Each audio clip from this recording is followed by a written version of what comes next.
台北市有比特犬咧，最近连续2届跳出车窗攻击骑乌托邦的民众，一只狗仔已经先互市政府抓起来，也毋过佫还未找到领养人。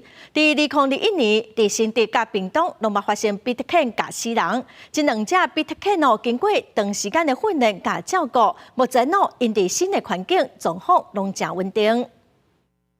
台北市的比特犬 Lucky 因为2度跳出车窗攻击骑机车的人，互台北市府没收。外传嘉义原本有民众想要领养，煞搁反悔。面对 Lucky 后续处理，市长蒋万安19透早无明确的回应。产业局会做一个详尽的评估啦，所以昨天也就依法没入。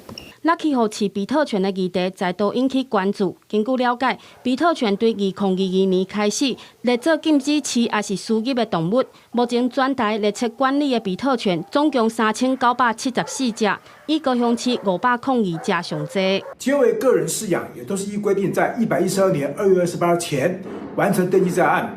目前本市收容所既有收容11只比特犬，接受到妥善的照顾中。 封关伫人爱尖叫一直叫，新竹甲屏东县2021年拢捌发生比特犬攻击死亡的事件。新竹县比特犬尖叫互没收的时阵，完全未亲近人，但伫训练师长时间训练之下，目前由屏东一间狗园领养，已经会使饲家猫。看到陌生人的反应都是属于警戒状态，所以它是一只非常好、非常护主的一只狗。对，所以但是它就是对其他人有攻击性。 所以变成说，你要饲养这种狗是非常具成本。